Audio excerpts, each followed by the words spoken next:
నమస్తే NNTV Telugu news కి స్వాగతం. నా పేరు యశ్వంత్. రాజనగరం మండలం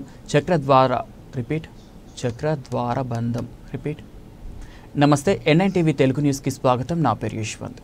రాజనగరం మండలం చక్రద్వారబంధం గ్రామంలోని శ్రీ శ్రీ శ్రీ శ్రీదేవి భూదేవి సమేత శ్రీ ప్రసన్న వెంకటేశ్వర స్వామి ఆలయాన్ని విశ్వ హిందూ ధర్మ పరిరక్షణ రామసేన అధ్యక్షులు బీజేపీ నాయకులు కంబాల శ్రీనివాసరావు ఆదివారం సందర్శించారు. ఆయనకు ఆలయ కమిటీ సభ్యులు, గ్రామస్తులు, మహిళలు హారతులు పట్టి ఘన స్వాగతం పలికారు. ఆలయంలో స్వామివారిని దర్శించుకొని ప్రత్యేక పూజలు నిర్వహించారు. కమిటీ సభ్యులు, పెద్దలందరూ ఆయనకు శాల్వాలు కప్పి ఘనంగా సన్మానించి స్వామివారి చిత్రపటాన్ని బహుకరించారు. కంబాల శ్రీనివాసరావు ఆలయ అభివృద్ధికి 1 లక్ష రూపాయల చెక్కులను విరాళంగా కమిటీ సభ్యులకు అందజేశారు. ఈ కార్యక్రమంలో Rajanagaram assembly co convener Ganapathi, మండల అధ్యక్షులు ఆళ్ల శివనాగరాజు తదితరులు పాల్గొన్నారు. మహాగణాధిపతి నమః. భారత్ మాతాకి జై. జై శ్రీరామ్.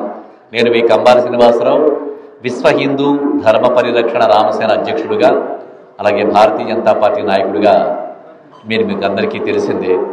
మీ పేరండి? నేను చాలామంది యువతీ నాయకులు చూశాను, కానీ ఇలా దాడిశెట్టి నాగేశ్వరరావు లాంటి ఇంత ధైర్యంగా మాట్లాడుతున్న వ్యక్తిని నేను ఎవరిని చూడలేదు. ఎందుకంటే ప్రస్తుతం ఉన్న రాజకీయ పరిస్థితుల దృష్ట్యా చాలామంది భారతీయ జనతా పార్టీ ముందుకెళ్తుంటే నేను పార్టీల పేరు ఎత్తట్లేదు, కానీ అడ్డుకోవడానికి చాలా ప్రయత్నాలు చేస్తాను. ఎందుకంటే ఈ ప్రపంచం చూసిన తర్వాత చాలామందికి ఇబ్బందిగా ఉంది, అది వేరే విషయం. నాగేశ్వరరావుని ప్రత్యేకించి గుర్తుపెట్టుకుంటాను. ఎందుకంటే శ్రీవారి సన్నిధిలోంచి ఆయన ఆకాంక్ష అవనివ్వండి, లేకపోతే ఆయన అభిమానం అవనివ్వండి, ఆయన మనసులో ఉన్నది ఆయన ఒక్కడే కాదు, ఆయన మనసులో ఈ కమిటీ సభ్యులందరూ ఉన్నారని చెప్పి నేను భావిస్తూ నేను చాలా సంతోషపడుతున్నాను. కానీ మీరు అప్పుడే బయటపడకండి. ఎందుకంటే మనం అందరం కూడా హిందూ ధర్మం కోసం పనిచేసేవాళ్ళము.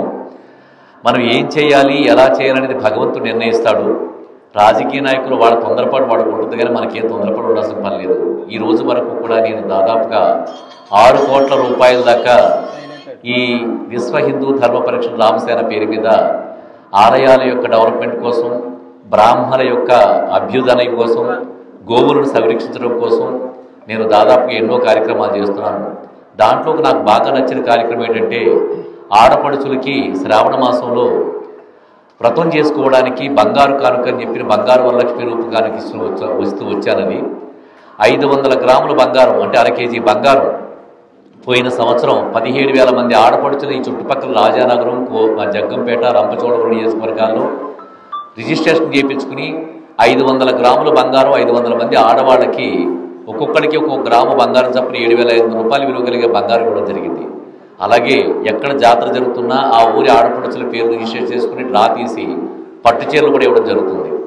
ముఖ్యమైన కార్యక్రమం, నాకు బాగా నచ్చిన కార్యక్రమం ఏంటంటే ఎవరైతే భర్త చనిపోయి మహిళ అనాథగా ఉందో, అలాగే భర్త అనారోగ్యంతో మంచం మీద ఉందో, 2 పిల్లలతో బాధపడుతూ నానా బాధలు పడుతున్న ఆడవాళ్ళకి మేము కుటుంబ సంఖ్యను బట్టి 10 కేజీల నుంచి 20 కేజీల బియ్యం ప్రతి నెల కూడా ఉచితంగా పంపిణీ చేస్తున్నామని.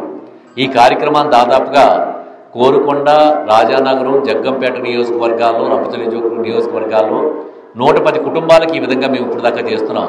దీన్ని 200 కుటుంబాల వరకు చేయాలని సంకల్పంతో ఉన్నాం. ఇదంతా నేను ఎందుకు చేస్తున్నానంటే నేను 1987 హైదరాబాద్ వెళ్ళిన 100 రూపాయలతో నా మిత్రుడి దగ్గర అప్పు తీసుకుని 100 రూపాయలతో హైదరాబాద్ వెళ్ళాను. ఈ రోజున సీనియర్ జనరల్ మేనేజర్గా నేను ఫార్మా ఇండస్ట్రీలో కార్పొరేట్ సంస్థలో, పెద్ద కార్పొరేట్ సంస్థలో పనిచేస్తూ నేను వాలంటీర్ రిటైర్మెంట్ తీసుకున్నాను. 2 అమ్మాయిలు, నాకు 2 అమ్మాయిలు అమెరికాలో ఓడిపోయారు. మాధ్యమాల్లో మన హిందూ ధర్మం మీద జరుగుతున్న దాడి, అలాగే భారతదేశంలో మతాల పేరుటి జనాలను విడగొట్టి, మతం అంటే దేవుడు కాదు, అది జీవన విధానం. కానీ మతాన్ని దేవుడిగా మార్చేసి అసలైన దేవుడిని వెనక్కి పెట్టి ఈ మతాన్నే రాజు కింద చేసి, మతాన్నే దేవుడి కింద చేసి భారతీయుల మధ్య చిచ్చులు పెట్టి మన హిందూ ధర్మం మీద దాడులు చేస్తుంటే ఎన్నో కార్యక్రమాలు చూసి ఏదైనా సేవలు చేయాలని చెప్పి ఈ రోజున నా గ్రామానికి చేరుకుని దాదాపుగా 18 రకాల కార్యక్రమాలు, 12 రకాల కార్యక్రమాలు, విశిష్టమైన సేవలు చేస్తూ 3 సంవత్సరాల వయసు నుంచి 80 సంవత్సరాల వయసు ఉండే వాళ్ళందరికీ కూడా అనేక కార్యక్రమాలు చేస్తూ పెద్దవాళ్ళకి కంటి ఆపరేషన్లు చేయించడం కానీ, అలాగే ధూపదీప నైవేద్యాలు జరిగిన గుళ్ళకి పూజా సామాగ్రి పంపించడం కానీ, అలాగే సంగీతము, డ్యాన్స్ నేర్పించడం, పిల్లలకి, పేద పిల్లలకు నేర్పించడం కానీ, ఇలాంటి కార్యక్రమాలు ఎన్నో చేస్తూ ముందుకు సాగుతున్నాం.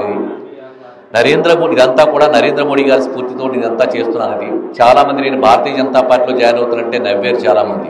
కానీ డిసెంబర్ 25వ తారీఖున 2024లో నేను భారతీయ జనతా పార్టీలో జాయిన్ అయినప్పుడు 15,000 మంది, రాష్ట్ర చరిత్రలోని అంతమంది 15,000 మందితో జాయిన్ అయిన నాయకుడు ఎవరు కూడా లేరు. అసలు 15,000 మందితో జాయిన్ అవుతుంటే అప్పుడు తెలిసొచ్చింది భారతీయ జనతా పార్టీ సత్తా అంటే ఏంటో తెలిసొచ్చింది. అదృష్టవశాత్తు మనకి తెలుగుదేశం పార్టీ, జనసేన కూడా మిత్రబంధులు అవ్వడం చాలా అదృష్టం. రాబోయే కాలంలో